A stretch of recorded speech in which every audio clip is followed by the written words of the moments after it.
우리 지난 시간까지 현대 시에 대해서 한번 살폈죠. 오늘은 현대 소설에 대해서 한번 공부해 보겠습니다.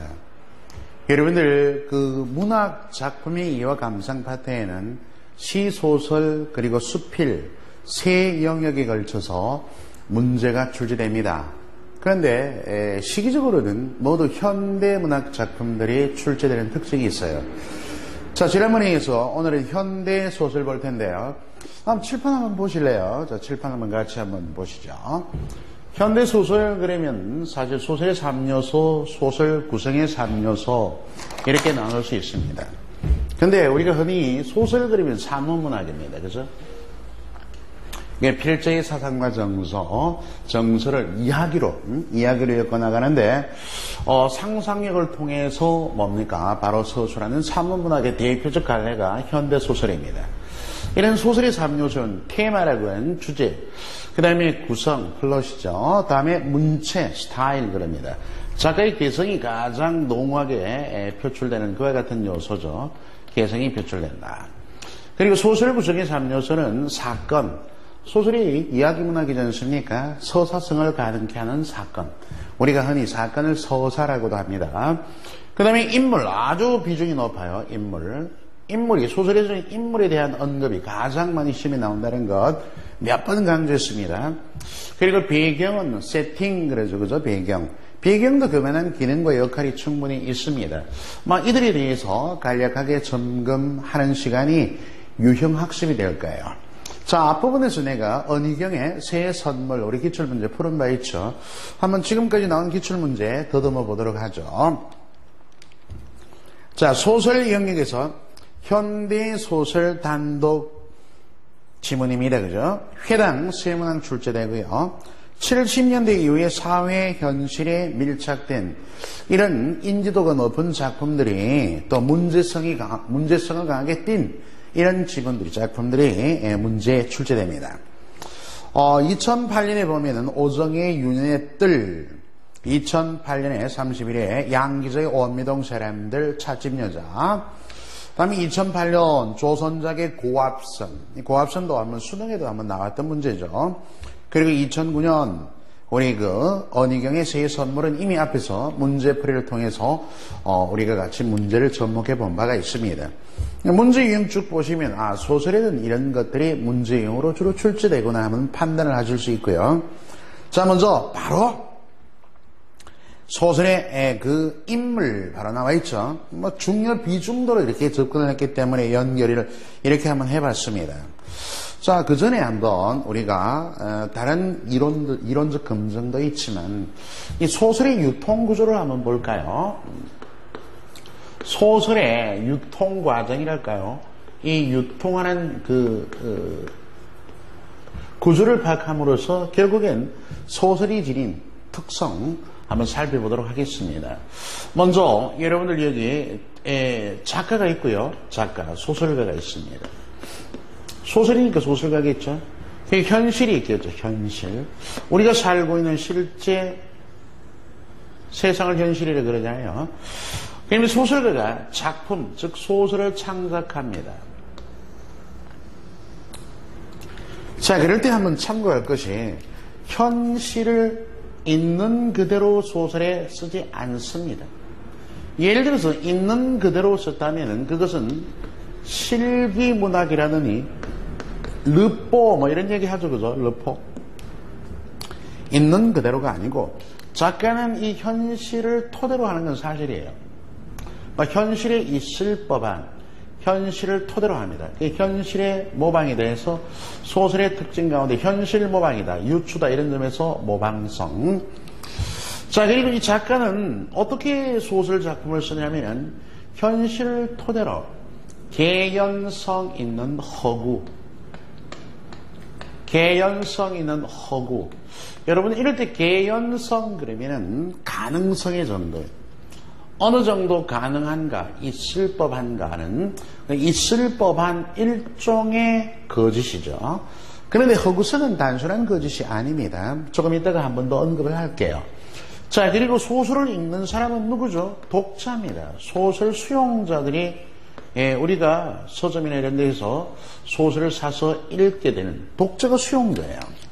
그러면 작가는 독자를 전제로 쓰겠죠. 이유 없이 쓰지는 않습니다. 그래서 소설 작품을 통해서 독자에게 뭡니까? 삶의 방향을 나름대로 작가의식에 의해서 제시할 겁니다. 삶의 방향을 제시한다. 그러니까 삶의 올바른 방향. 이 가치 지향성의 삶이 뭐다? 진실성. 문학은 진실성의 극대화. 이걸 리얼리티라고 그래요. 리얼리티. 여기 허구성이라는 부분은 단순한 거짓말이 아니라 이와 같은 진실성을 극대화하기 위한 하나의 장치입니다. 자, 이렇게 해서 독자가 주인공의 행동 또는 작가의 세계관 이런 쪽의 감동, 이 감동의 요소는 뭘 통해서 연결됩니까? 진실성이다. 여러 가지 요소는 있습니다. 감동을 받아가지고 자기에게 주어진 실제 현실이 있죠. 그 나름대로 현실에 적용시켜서 뭐 하겠다? 그 나름의 현실을 살아나가는 그 개진하는 그와 같은 과정이 소설의 유통 과정입니다. 이런 맥락에서 보면 소설은 그 특징으로 모방성, 그죠? 현실 세계를 모방한다. 있을 법하다. 개연성. 그리고 일종의 뭡니까? 바로 장치인 허구성, 그리고 진실성. 이런 것들이 소설의 주된 특성입니다. 자, 소설의 유통 특성과 더불어서 꼭 알아둘 게, 소설에서 여러분들 이걸 조금 이해합시다. 사실과 사실, 이 개념에서, 다음에 허구, 사실과 허구. 진실은 소설에서 말할 때 어떤 개념 차이를 표명하는가. 사실은 여러분들 여기서 팩트라고 해요. 팩트. 영어로 팩트. 허구성은 여러분 여러분 허구성 하면은 여긴 팩트. 그다음에 일단 진실부터 봅시다. 이건 리얼리티. 허구성은 픽션. 이런 용어를 씁니다. 자, 그래서 사실은 현실에서 실제 세계죠. 현실에서 실제 일어난 일입니다. 현실에서 일어난 실제의 일을 뭐라 그래요? 그걸 사실이라고 해요. 그럼 허구는 조금 더 중요합니다. 허구는 개념이, 이 허구라는 개념은 꾸며진 또는 거짓 이런 표현으로 일종의 거짓말이다 이런 사전적인 뜻이 있지만은 우리가 문학에서는 문학적 관점의 허구는 작가의 상상 처리, 작가의 상상적 처리 과정. 문학은 상상력의 소산 아니겠습니까? 따라서 이 작가의 상상적 처리 과정을 통칭해서 뭐라 그런다? 허구성 이렇게 얘기해요. 그리고 세 번째 얘기할 게 조금 더 이제 소설에 좀 해가지고 좀 초점화 시켜가지고 소설에 입각해서 허구성은 저기 나오는 진실성, 삶의 올바른 방향, 진실성을 소설을 통해 진실성을 극대화하기 위한 독자들에게 좀 더 실감나게 전달하기 위한 그러니까 이런 얘기를 하죠. 소설을 실감나게 전달하기 위한 이런 얘기도 될 겁니다. 그래서 진실성을 극대화하기 위한 의도적 장치를 뭐라 그래요? 의도적 장치. 이런 장치적 요소를 허구성이다. 단순한 거짓말하고는 굉장한 차이를 보여줘. 그죠? 소설에서는 이런 개념, 진실성을 극대화하기 위한 의도적 장치. 소설을 실감나게 전달하기 위한 일종의 표현 기교이기도 합니다. 그 다음에 진실성은 아까 계속 얘기했어요. 삶의 올바른 방향. 가치 지향성을 강하게 됩니다. 이걸 강하게 제시하는 삶이 이렇게 사는 것이 바르게 사는 것이다 하는 게 바로 진실성입니다. 우리 독자들은 이 진실성에 감동받죠, 그죠? 그래서 우리 톨스토이의 여러분들 부활 같은 작품에 네오히르도프 백작이 자기의 재력이나 사회적 지위를 모두 버리고 사형 선고, 그러니까 유배 명령을 받은 누굽니까? 창녀 카추샤를 따라서 유배를 가는 이와 같은 데서 바로 인간의 휴머니즘을 강하게 느끼죠. 그것이 바로 올바른 방향으로 자기의 가진 기득권을 모두 버리고 자기 양심을 쫓아 저게 행동할 줄 아는 저런 모습이야말로 가장 인간다운 모습이 아니겠는가, 이런 데서 감동을 받는 이런 것들이 바로 진실성입니다. 자, 소설의 유통과 특성 그리고 이런 의미 차이에 대한 이해를 기본적으로 하고 있으면 소설에 대한 이해를 조금 더 깊이 있고 바르게 할 수 있는 길이 될 겁니다. 자, 계속해서 인물의 성격과 심리. 인물은 캐릭터라 그럽니다. 좀 전에 말씀드렸듯이 소설 구성의 3요소 중에 하나죠. 인물. 유독이 소설 문학에서는 인물이 시험에 많이 나온다 그랬어요. 인물, 즉 성격의 창조가 잘 되었는가? 인물의 성격 창조가 뛰어나야 합니다. 로브 그리에 같은 사람도 인물의 중요성을 말한 바가 있고요. 특히 우리 김유정이 우리나라 삼심의 소설가, 김유기 소설 가운데 만무방이라는 작품이 있어요. 만무방이라는 것은 막대 먹은 사람 이런 뜻의 고유어입니다. 만무방에 나오는 응호, 응칠이 있는데 응칠이 같은 인물이 어떻습니까? 아주 염치 없고 전과자로 나와 있죠. 그래서 동생의 집에 빌부터 살면서 이렇게 살아가는 방법의 한 전형을 보이는 이런 것도 인물 성격 창조가 뛰어나다 이렇게 평가하기도 합니다. 자, 이렇게 보고요. 인물의 유형, 주동, 반동. 주동, 반동 인물은 주제에 긍정적으로 따르는 인물, 주인공이에요. 반동 인물은 안타고니스트, 주동 인물은 프로타고니스트 이렇게 해죠. 그 대척적인 위치에 서 있고요.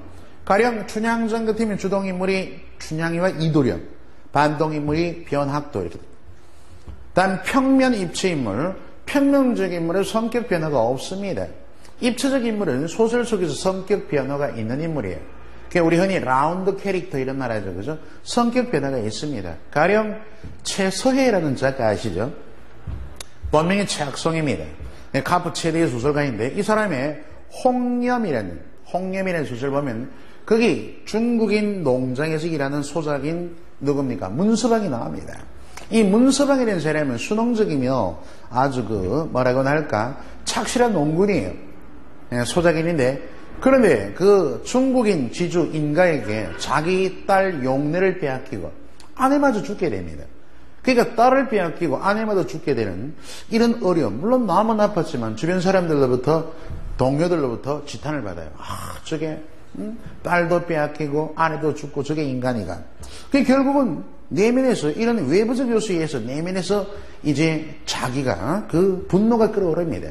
결국 마지막에 절정 결말에 가서 인가의 집에 불을 지르고 그죠? 그렇게 도망쳐 나오는 인가의 맞박을 까서 어떻습니까? 죽이고. 그게 방화살인이 있죠. 용례를 끌어안으면서 비로소 인간이 된 느낌을 갖는 이와 같은 절정 부분의 내용을 볼 때 여기 주인공 문서방은 소극적 수능적인 이런 인물이다가 나중에 적극적이고 저항적인 인물로 성격이 바뀌지 않습니까? 이런 인물을 입체적 인물 또는 원형적 인물, 그리고 영어로는 라운드 캐릭터, 성격이 바뀌는 인물이다. 입체적 인물. 됐죠? 전형이란 말은 한 집단이나 한 집단을 대표하는 인물 유형입니다. 그래서 모범이 될 만한 대표하는 인물 유형. 그러니까 우리 춘향전의 춘향이는 연료의 대표적인 인물이라서 전형적 인물이 되겠죠? 개성적 인물은 해당 작품의 인물의 성격만 가능합니다. 가령 여러분 이상의 날개 속에 나란 인물은 1930년대 지식인이면서 창녀인 아내에게 빌부터 살면서 그의 정신분열 징후까지 보이는 이런 독특한 인물입니다. 그래서 작가가 독창적으로 창조한 인물 유형으로 이런 개성적 인물이 현대사회, 즉 현대소설에는 각광을 받는 인물이기도 하죠. 자, 인물 지시 방법. 이러한 인물을 화자, 작가이기도 하고 때로는 아닐 때도 있지만 화자가 제시하는 방법은 두 가지가 있습니다. 직접 제시, 이걸 텔링 그래요. 서술자, 화자가 직접 인물의 성격을 말해줍니다.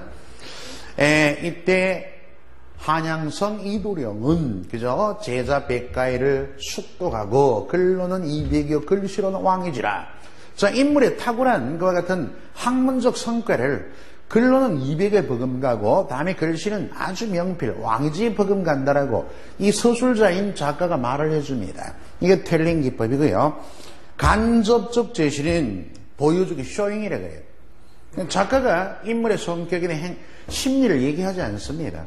단지 인물의 행동과 대화를 통해서 간접적으로 드러내 보여줍니다. 주로 여러분들 관찰자적 시점에 많아요. 우리 그 김동인의 감자라고 있죠, 그죠? 복녀 나오는. 이게 3인칭 관찰자 시점인데, 여기 복녀와 그 남편의 대사를 잘 한번 들어보세요. 벼슬 좀 치워달라고요. 남 졸업하는데 임자 치울 시간. 아니 밥 처먹고 그도 못하난. 아니 인연이 어디를 콱. 앞부분에는 복녀의 대사고 그 뒷부분은 남편의 대사입니다.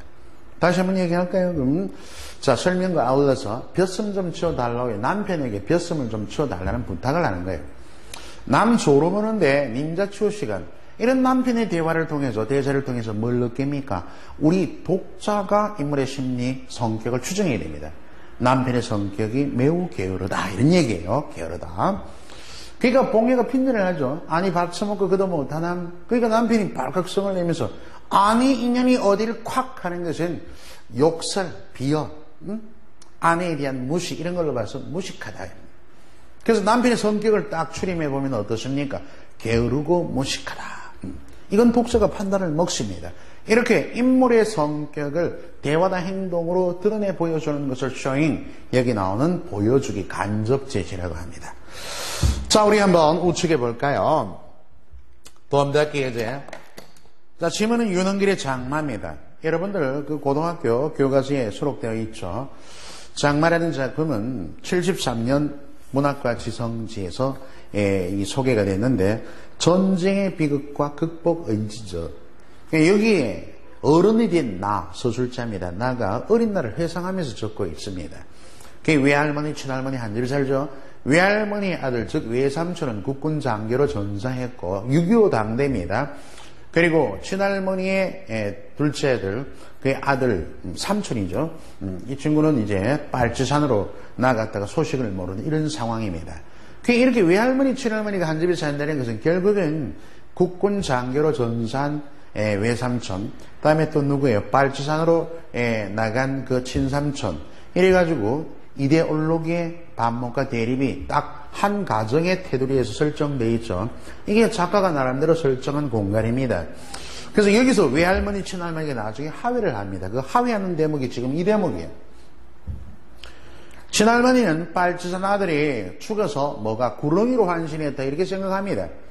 그래서 무속신앙을 믿는 그와 같은 친할머니의 생각을 알고 계신 외할머니가 지금 친할머니 누워 계십니다.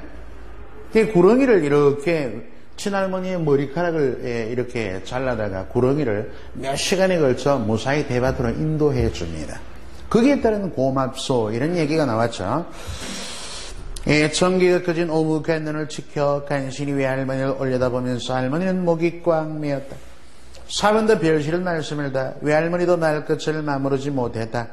야한티서 이야기 다 들었어. 내가 당해야 할 일을 사분이 대신 맡았구려. 그 험한 일을 다 지내느라고 얼마나 수고시렸을까. 친할머니가 이렇게 하죠. 외할머니 보세요. 인자는 다 지나간 일이니까 그런 말씀 그만두시고 어서 몸이나 잘 추시리기라우. 몸이나 잘 추시리라는 위로의 말씀을 외할머니가 친할머니에게 합니다. 그래서 두 분이 이제 손을 맞잡고 하회하는 여기에서 바로 금방 얘기한 이 이데올로기, 그죠? 이념의 문제는 쉽게 풀릴 문제가 아닙니다만은 이 작가 의식에서는 바로 무속신앙, 구렁이를 통해서 이렇게 표현해낸 작가 의식이 독특한 작품이다. 이렇게 평가받기도 하죠. 자, 가영이 그러면 여기 나오는 아파 누워 계신 친할머니입니다.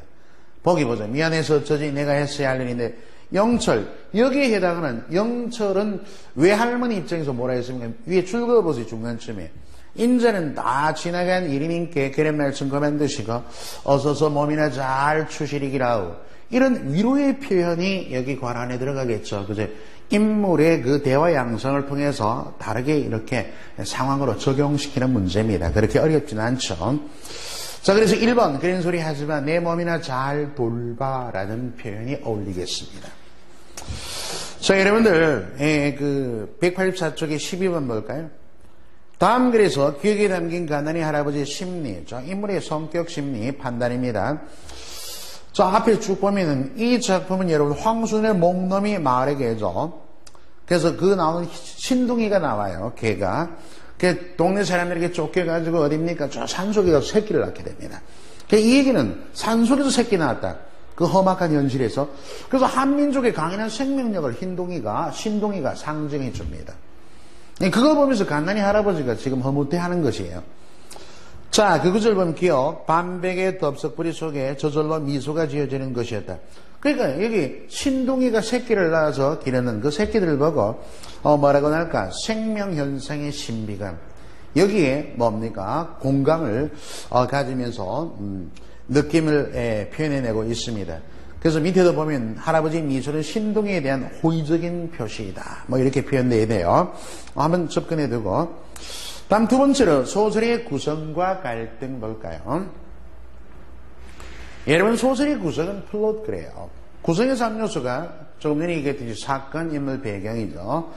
자, 여기는 지금 제가 문제 자주 출제되는 것을 이렇게 뽑아다가 발표했기 때문에 보통 일반적인 주제 구성, 문제, 다음에 인물, 사건, 배경 이런 순서대로 이론 정리를 해놓지는 않았습니다. 구성은 플롯이라 그래요. 소설에서의 사건은 작품의 진실성, 제가 얘기했죠. 리얼리티를 높이기 위해 인물들의 행동이 어떻게 해요? 인과관계. 잠깐만 하나 우리가 같이 학습하고 갈까요? 구성이라는 것 한번 생각을 해보자고요. 소설의 구성은 영어로 플롯이라 그래요. 그래서 이 구성 개념이 뭐냐? 구성. 사건들을 간의 인과적 질서다.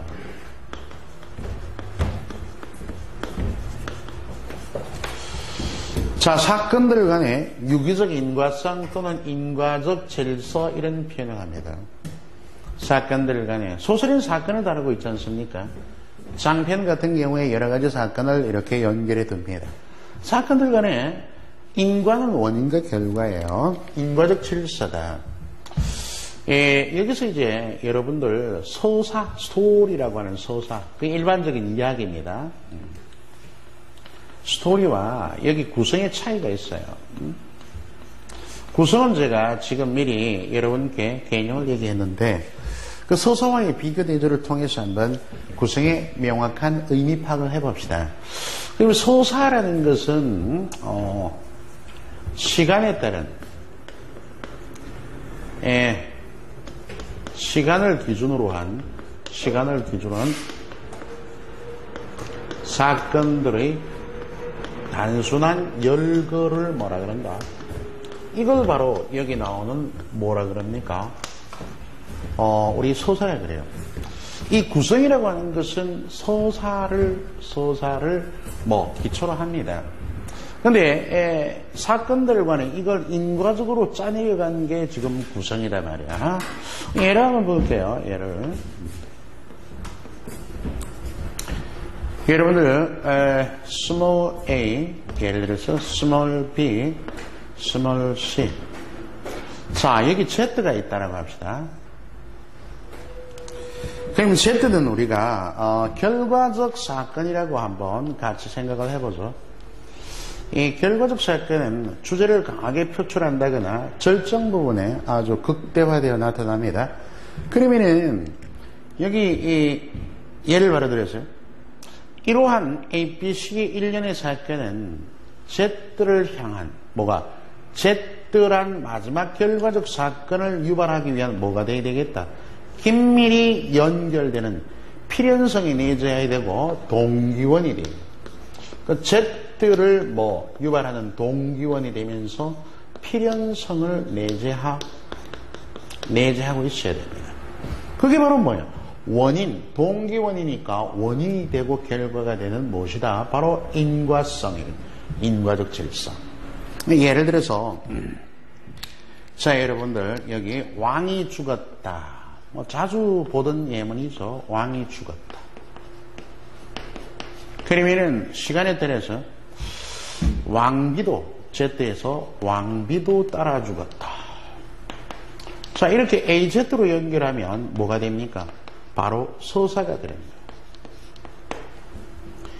A와 Z, 얘는 서사입니다. 서사. 이야기. 시간에 따른 이렇게 이야기인데 왜 죽었지? 왕비가 왜 죽게 되었지? 왕이 죽었다. 왕비는 상심했다. 왕비는 슬퍼했다. 마찬가지죠. 왕비는 슬펐다. 자기 남편이 죽었으니까 슬프지 않겠습니까? 슬펐다. 왕비는 식음을 전폐, 먹고 마시는 것을 전혀 하지 않았다. 그죠? 그렇다면 이런 BC는 어때요? 왕이 죽고 나서 왜 왕비가 죽었는지, 왕비가 따라 죽은 결과적 사건이 왜 일어났는지의 원인을 얘기해 줍니다. 그러니까 이런 결과를 비켜가지 이런 원인에 의거해서 죽게 되었다라는 유기적 관계, 이게 바로 필연적인 인과성이랍니다. 왕이 죽었다. 왕비는 슬펐다. 왕비는 식음을 전폐했다. 왕비도 따라 죽었다.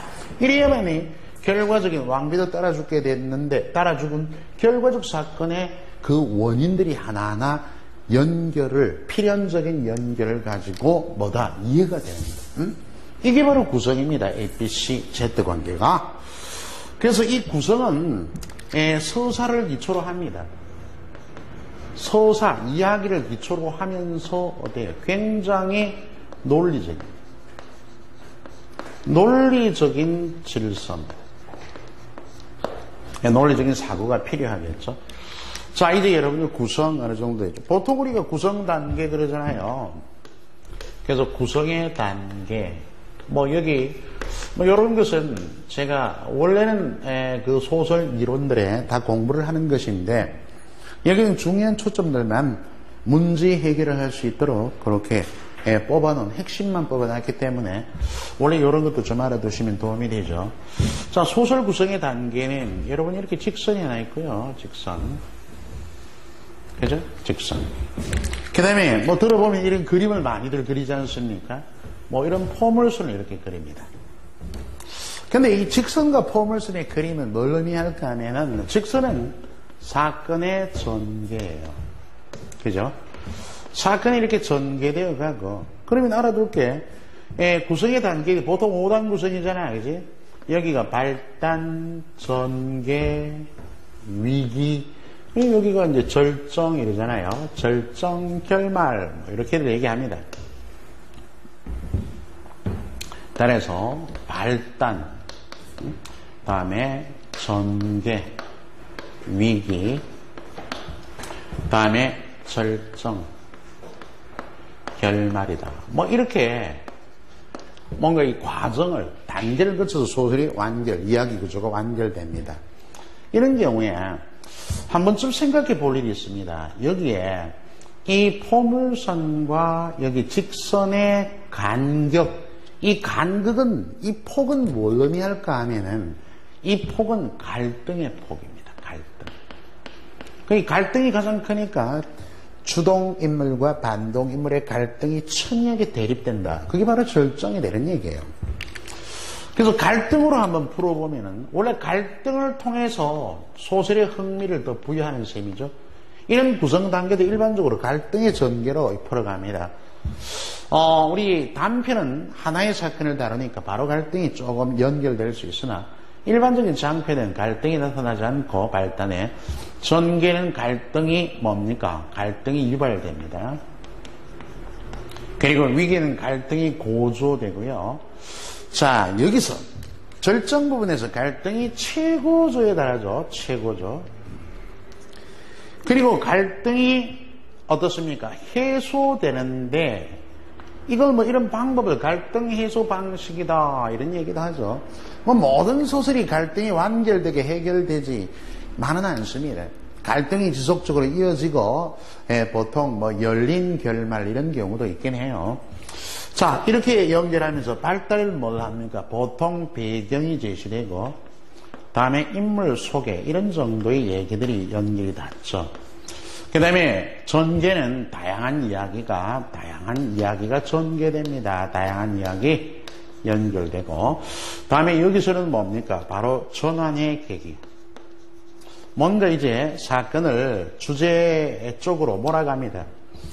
그래서 이제 결과적 사건으로 몰아가요. 최고조에서는 뭐가 됩니까? 바로 등장인물이에요. 그죠? 주동인물, 반동인물, 등장인물의 성격들이 극명하게 부각이 돼요. 극명하게. 그러니까 주동인물, 반동인물의 갈등이라는 것은 대립적 관계를 뜻하니까 이 극명하게, 첨예하게, 극명하게 대립된다. 갈등의 해소, 여기 나오는 갈등의 해소, 모든 것들이 해소되지는 않지만 완결되는 이런 과정을 거치죠. 그래서 등장인물의 성격이 철저하게 극명하게 대립되는 이 최고조 단계의 주제가 아주 강하게 표출되기도 합니다. 뭐 주제 표출 방식은 여러 가지 있는데, 자, 일반적인 구성의 단계가 이러해요. 그래서 소설도 여기 앞에 여러분 구성 서사의 예를 본 전개에서 장편일 때 이런 일련의 사건들이 많이 연결이 되고, 그 다음에 이제 절정에 제떨한 사건이 있어질 때 결과적 사건을 향해서 이렇게 몰아가는, 그죠? 전환의 계기, 이렇게 몰아가는 과정으로 연결이 닿을 겁니다. 뭐 그런 것도 도움을 조금 받으시면 이 구성의 단계는 단순하게 그림으로만이 아닌 이 도식화를 통해서 소설의 내용이 어떻게 전개되겠다 하는 것을 보다 더 정확하게 이해할 수 있을 것입니다. 계속 이어서 한번 갈까요? 자, 우리 소설에 지금 구성과 갈등이 있는데요. 소설에서 사건은 작품의 진실성을 높이기 위한 이런 하나의 단계로 연결이 되는데, 둘째 단락에 보면 또한 갈등이란 소설이나 희곡 등에서 인물의 심리나 인물들은 서로 의견이 얽혀있는 대립 밑줄. 의견이 얽혀있는 대립이라는 것은 일반적으로 갈등은 주인공이 많이 겪게 되죠. 그죠? 뭐 주인공이 아닌 부수적인 인물도 갈등은 있긴 합니다만은, 그래서 주인공이 일반적으로 외부 세계와 겪게 되는 대립적 관계입니다. 이 갈등의 양상도 나중에 나오겠죠. 자, 소설의 구성, 개념, 인과관계에 의해 재배라는 것, 작가가 이렇게 배치할 거 아닙니까? 그러다 보니까 이 구성은 보통 여기 허구적으로 연결하죠. 그래서 오히려 이런 작가가 허구성을 통해서 어떻게 해요? 실제 현실과는 다릅니다. 허구적인 그 장치를 왜 하느냐? 좀 전에 보았듯이 진실성을 극대화하기 위해서 재배치하는 거예요. 그냥 얼개를 짜다가 표현합니다. 단계는 금방 공부한 둘째 줄에 대체로 5단 구성, 그죠? 발단, 전개, 위기, 절정, 결말로 이루어져 있죠. 자, 구성의 정유, 순행, 역행. 이건 시간에 따라서 순행 구성은 여러분들 시간에 따라 배열. 보통 고전 소설이 그렇죠. 역행 소설은 시간을 역전적으로, 그러니까 현재로 가다가 과거, 현재, 과거 막 이랬습니다. 예, 그리고 그 밑에 액자식 구성 같은 아주 특이한 형태들도 있습니다. 가끔 시험에 나오죠. 자, 소설의 갈등. 갈등은 소설 인물이 겪게 되는 대외적 대립 관계입니다. 자, 밑에 갈등 양상들 한번 보세요. 내적 갈등은 심리적 갈등입니다. 한 인물이 겪게 되는 자기의 심리 내부에서의 갈등.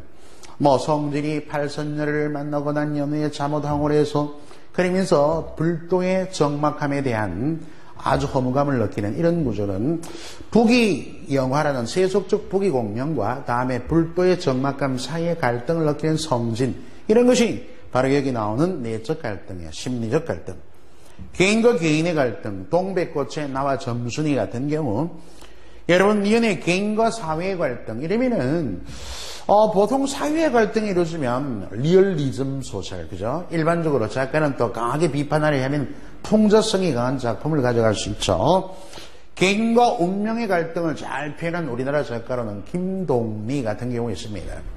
가령 김동리 영마 같은 것은 개인과 운명, 이럴 때 개인들은 등장인물이고요. 운명은 어떻게 됩니까? 운명은 바로 역마살이란 지배하는 운명이죠.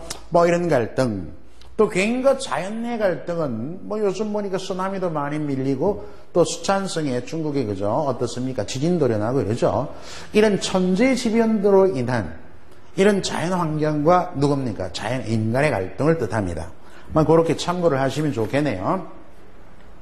자, 여러분 돔닫기 문제 한번 접근해 볼까요? 조정래의 어떤 솔거의 죽음 나오네요. 자, 여기는 주제 한번 밑에 적어 놓을래요. 진정한 예술가의 사회적 책임이 뭔가? 이걸 화두로 묻고 있는 이게 주제예요. 진정한 예술가의 사회적 책임. 그러니까 이 말은 진정한 예술가는 뭐 현실의 모습을 진실하게 그려내야 된다. 이런 표현이에요. 여기 뭐 이 작품이 가만히 읽어보면 의롭지 않은 권력입니다. 권력이 아부하는 신하들, 의롭지 않은 정의롭지 못하는 권력, 그리고 예술은 어떤 상관관계를 띄어야 하는가 하는 것을 우화적 기법으로 보여주고 있습니다. 그 쭉 보면 솔거가 지금 그림을 그려다가 성주에 그림을 갖다 바칩니다. 그 중간쯤에 한번 보세요. 한 10줄 됩니까? 내 놈 소원이 정이 그랬다면 한 사람씩 의견을 듣도록 하겠다. 허나 만약 한 사람이라도 내 놈의 말과 다를 시에는 결코 살아남지 못하리라. 그래도 자신이 있는가? 성주가 잔인한 웃음을 입가에 물며 싸늘한 경고를 내던졌다. 성주의 명령이 떨어지자 신하들은 한 사람씩 성주의 영정 앞에 읍을 했다. 아래옵기, 자, 이 신하들의 표현입니다. 아래옵기 황궁하오나 저건 성주님의 영정이 아닌 줄 나옵니다. 초상을 그랬죠. 소인의도 마찬가지입니다. 어제 성주님의 모습이 저렇게 뚱뚱하오리까. 예를 들면 이 얘기는 이 신하들이 솔그는 성주의 모습을 비만한 돼지 뚱뚱하게 그린 거에 있는 거더라고. 그렇게 그리는데 지금 보니까 이 신하들은 아부의 극치를 달리죠. 아부하느라고 왜곡된 평가를 하고 있는 겁니다. 자, 그래서 기억 신하들의 말은 이런 식으로 성주에게 아부를 하며 왜곡된 뭡니까? 바로 평가를 하고 있고 그의 눈은 이제 솔거죠. 차츰차츰 이상한 빛을 띄어가고 있었다. 자, 우측의 기억의 상황에서 13번입니다.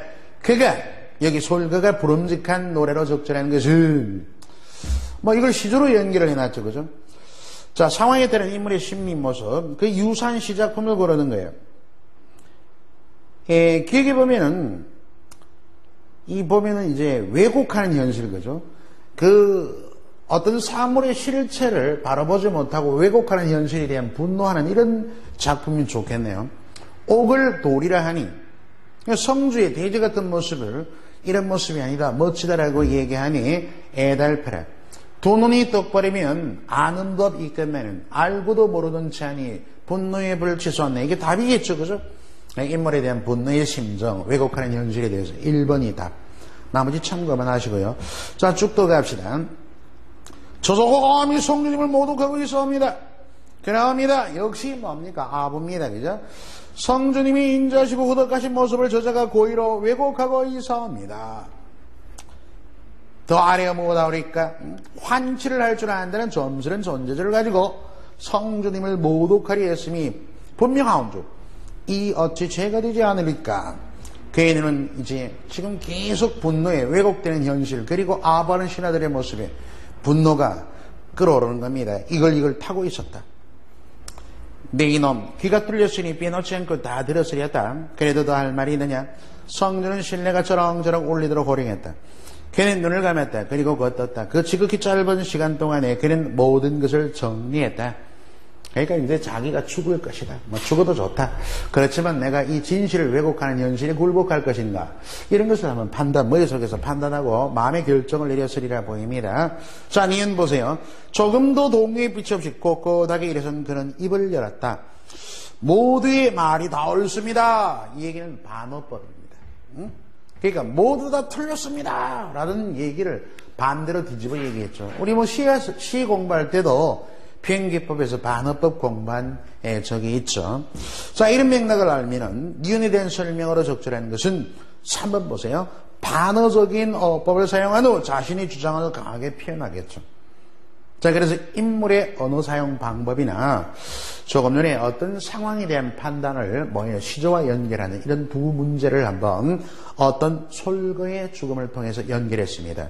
이 작품의 주제를 가만히 보면은 진정한 예술가의 사회적 책임, 그죠? 또 아주 정의롭지 못한 권력, 아부하는 신화, 여기에 대해서 예술은 어떤 식으로 가야 하는가 이런 얘기인데, 진정한 예술가의 사회적 책임, 예술가는 아니지만 진실이 그만큼 중요하다라고 강조했던 아마 그 5, 6차 교과서에 한번 국정교과서에 나온 지문이기도 할 겁니다. 여러분, 김성한의 바비도라는 작품을 한번 꼭 읽어보시고요. 김성한의 바비도라는 작품입니다. 영국이 무대이지만 그죠? 바비도는 바로 양복공에 대한 얘기예요. 절대 권력에 굴하지 않는 진실이 얼마나 소중한가 하는 것을 잘 말해주고 있는 소설입니다. 한번 대비해서 비교해서 읽는 것도 상당한 도움이 되리라 보입니다. 자, 문제를 한번 쭉 접근했고요. 잠깐 여유 두었다가 시점에 대해서 한번 살펴보도록 하겠습니다.